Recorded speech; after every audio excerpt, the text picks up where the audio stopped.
जोहार झारखंड। मैं हूं अशोक महतो और आप सभी का स्वागत करता हूं ए टू जेड न्यूज लइयो में। अगर आप झारखंड से हैं और झारखंड से संबंधित खबरें या पोस्ट देखना पसंद करते हैं तो ए टू जेड न्यूज लइयो को अभी सब्सक्राइब कर ले। बोकारो में 11,000 वोल्ट का तार गिरा, संपर्क में आने से 6 मवेशियों की हो गई मौत। जी हां, बता दें कि नवाड़ी प्रखंड के ऊपर घाट स्थित कंचकीरो बिजली सब स्टेशन के समीप बुधवार को 11,000 वोल्ट के तार के चपेट में आकर 6 मवेशियों की मौत हो गई। सूचना मिलते ही घटना स्थल पर भीड़ जुट गई। गुस्साए ग्रामीणों ने बिजली विभाग के कार्यालय पहुंचकर हंगामा किया। विभाग के कर्मियों ने सूचना मिलते ही बिजली सप्लाई बंद कर दी। बताया जाता है कि बुधवार की सुबह से लगातार हो रही बारिश से बचने के लिए दर्जन भर मवेशी कंचकीरो बिजली सब स्टेशन के बगल सीमेंट दुकान के छज्जा के नीचे खड़े थे। इसी बीच दुकान के ऊपर से गुजरा 11,000 वोल्ट का तार टूटकर गिर गया। तार से सटकर 4 गायों एवं 2 बैल की मौत हो गई। इनमें 3 गाय व 1 बैल नया बस्ती निवासी नागेश्वर यादव व मंजू देवी के है तथा 1 गाय व 1 बैल कंचकीरो निवासी नंदलाल महतो और हिलिया देवी के थे। घटना के बाद कई मवेशियों ने इधर उधर भागकर जान बचाई। पेंक नारायण थाना बोकारो थर्मल थाने की पुलिस ने घटना स्थल पर पहुंचकर जांच पड़ताल की। घटना की जानकारी मिलते ही बेरमो एसडीओ शैलेश कुमार सिन्हा ने तेनू घाट के प्रमंडलीय विद्युत अभियंता को कार्रवाई व मुआवजा भुगतान का निर्देश दिया। प्रमंडलीय अभियंता समीर कुमार ने कहा कि मृत मवेशियों के शवों का पोस्टमार्टम प्रखंड के वेटरनरी डॉक्टर करेंगे। पोस्टमार्टम रिपोर्ट मिलने के बाद मवेशियों के मालिकों को मुआवजा का भुगतान किया जाएगा। झारखंड में तेजी से घट रही आदिवासियों की आबादी, निशिकांत दुबे ने उठाई जांच और एनआरसी लागू करने की मांग। लोकसभा में बुधवार को भाजपा के निशिकांत दुबे ने झारखंड में आदिवासी समुदाय की आबादी घटने का मुद्दा उठाते हुए इसकी जांच और राष्ट्रीय नागरिक रजिस्टर लागू करने की मांग की है। निशिकांत दुबे ने शून्यकाल में यह मुद्दा उठाते हुए कहा कि साल 1951 में राज्य में आदिवासी समुदाय की जनसंख्या 36% थी, जो अब घटकर मात्र 24% रह गई है। निशिकांत दुबे ने कहा, ऐसे में जब सभी समुदायों की संख्या बढ़ रही है तो आदिवासी समुदाय की संख्या घट क्यों रही है, इसको सोचने और समझने की जरूरत है। यह स्थिति क्यों उत्पन्न हुई, इसकी व्यापक जांच कराई जानी चाहिए। मैं यह मुद्दा कई बार उठा चुका हूं, लेकिन इस गंभीर मुद्दे पर अब तक कुछ ठोस नहीं किया गया है। निशिकांत दुबे ने कहा कि पश्चिमी बंगाल के मालदा, मुर्शिदाबाद और कुछ अन्य जिले तथा बिहार के कुछ इलाकों में बांग्लादेशी घुसपैठियों की घटनाएं बढ़ी है। इसी तरह झारखंड के कुछ क्षेत्रों में भी बांग्लादेशी घुसपैठिए आ गए हैं। उन्होंने इसकी पूरी जांच झारखंड सरकार को और बांग्लादेशी घुसपैठियों से बचाने की मांग की है। निशिकांत दुबे ने एनआरसी लागू कराने की मांग करते हुए कहा कि अवैध बांग्लादेशी प्रवासियों की घुसपैठ में बढ़ोतरी के कारण झारखंड, बिहार और पश्चिम बंगाल के कई हिस्सों में जनसंख्या की बदल रही है।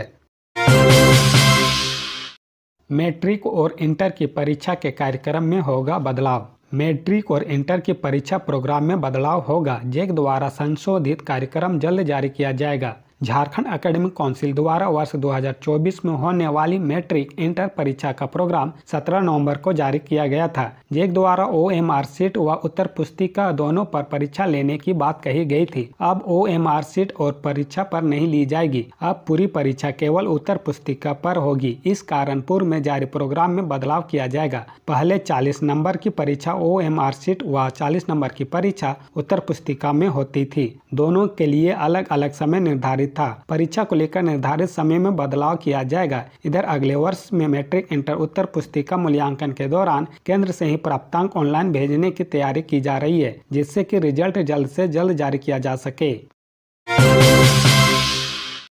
जिनकी जमीन पर खदान व मजदूर और बाहरी बने हुए हैं उसके मालिक। जी हाँ, बता दें कि आदिवासी अधिकार यात्रा पर निकले भाजपा के प्रदेश अध्यक्ष बाबूलाल मरांडी ने कहा कि कुछ दिनों पहले पाकुड़ में सरकार आपके द्वार कार्यक्रम में मुख्यमंत्री हेमंत सोरेन आए हुए थे, पर वे मलेरिया प्रभावित गांव नहीं गए। उन्होंने कहा कि लिट्टीपाड़ा के बड़ा कुटलो गांव में गरीब आदिवासी मलेरिया से मर रहे हैं, लेकिन उनको चिंता नहीं है। हेमंत सोरेन को राज्य की चिंता नहीं है। जिनकी जमीन पर खदान है वे मजदूर बने हुए हैं और खदान के मालिक बाहर के लोग हैं। श्री मरांडी ने कहा कि उनकी यह अधिकार यात्रा लोगों को खदान का मालिक बनाने की यात्रा है। झारखंड के लोगों को अमीर और करोड़पति बनाने की यात्रा है। श्री मरांडी ने मंगलवार को एसटी मोर्चा द्वारा महेशपुर से शुरू की गई 2 दिवसीय आदिवासी अधिकार यात्रा में शामिल हुए।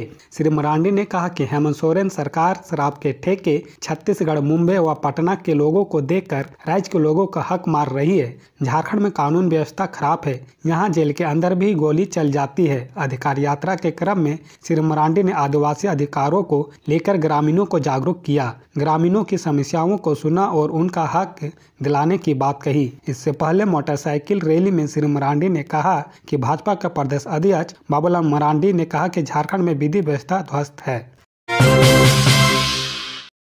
शिक्षकों के अंतर जिला स्थानांतरण के लिए बैठक की तिथि निर्धारित हुई। प्राथमिक शिक्षा निदेशक नेहा अरोड़ा ने मंगलवार को सभी जिला शिक्षा अधीक्षकों को पत्र भेजकर राज्य स्थापना समिति की प्रस्तावित बैठक की जानकारी दी। शिक्षकों के स्थानांतरण को लेकर विभिन्न जिलों में जिला शिक्षा स्थापना समिति की बैठकें अब 20 दिसंबर तक करनी है। इसमें प्राथमिक शिक्षकों के अंतर जिला स्थानांतरण का भी निर्णय लेना है। इसी आधार पर प्राथमिक शिक्षा निदेशालय से अनुशंसा की जाएगी। प्राथमिक शिक्षा निदेशालय ने राज्य शिक्षा स्थापना समिति की बैठक 27 दिसंबर को तय की है। इसमें जिलों से प्राप्त अनुशंसा पर अंतिम निर्णय लिया जाएगा। शिक्षा निदेशक ने सभी जिला शिक्षा अधीक्षकों को निर्देश दिया है कि अनिवार्य रूप से विस्तारित तिथि 20 दिसंबर तक जिला शिक्षा स्थापना समिति की बैठक करके शिक्षकों का स्थानांतरण को लेकर किए गए ऑनलाइन आवेदन पर निर्णय लिया जाए। निर्णय को टीचर्स ट्रांसफर पोर्टल पर अपलोड करें ताकि अंतर जिला स्थानांतरण को लेकर राज्य स्थापना समिति की बैठक में निर्णय लिया जा सके। निदेशक ने यह भी कहा कि विभाग द्वारा अंतर जिला स्थानांतरण के लिए निर्धारित मानक में जिलों द्वारा ऑनलाइन अनुशंसा की प्रविष्टि क्रम में संबंधित जिला में शिक्षकों के स्थानांतरण के लिए प्राथमिकता का आधार बनेगा। अंतर जिला स्थानांतरण जिला स्तर पर होता है, लेकिन इस पर राज्य स्थापना समिति का अनुमोदन लेना पड़ता है। सऊदी अरब में फंसे झारखंड के 45 प्रवासी मजदूर वापसी की लगाई गुहार। जी हां, बता दें कि हजारीबाग, गिरिडीह और बोकारो के 45 प्रवासी मजदूर सऊदी अरब में फंस गए हैं। सोशल मीडिया पर वीडियो पोस्ट कर भारत सरकार से वतन वापसी की गुहार लगा रहे हैं। 11 मई 2023 को इन 3 जिलों से मजदूर कंपनी के एजेंट के माध्यम से सऊदी अरब काम करने के लिए गए थे। इसके लिए एजेंट ने मोटी रकम भी ली थी। 7 महीने काम करने के बाद सभी मजदूर खुद को फंसा हुआ महसूस कर रहे हैं। आलम यह है कि इन मजदूरों को बंधक बनाकर काम कराया जा रहा है। जिस वेतनमान का वादा करके उन्हें लाया गया था उतना भुगतान नहीं किया जा रहा। 7 महीने काम कराकर मात्र 5 महीने का वेतन दिया गया है। 2 महीने का पगार बकाया है। ऐसे में मजदूरों के दिन फाका काशी में गुजर रहे हैं। अब उनके समक्ष खाने पीने का संकट उत्पन्न हो गया है। सभी मजदूरों ने वतन वापसी की गुहार के साथ बकाया वेतन के भुगतान की मांग की है। इस संबंध में श्रमिक हित में काम करने वाले सामाजिक कार्यकर्ता सिकंदर अली ने केंद्र व राज्य सरकार से सऊदी अरब में फंसे प्रवासी मजदूरों की सकुशल वतन वापसी के लिए ठोस कूटनीति पहल करने की मांग की है। हालांकि यह कोई पहला मामला नहीं है। इसके पहले भी कई बार प्रवासी मजदूर अधिक पैसे कमाने के लालच में विदेश में जाकर फंस चुके हैं। काफ़ी मशक्क़त के बाद इनकी वतन वापसी कराई गई है। इसके बावजूद प्रवासी मजदूर पुरानी घटनाओं से सबक नहीं ले रहे हैं।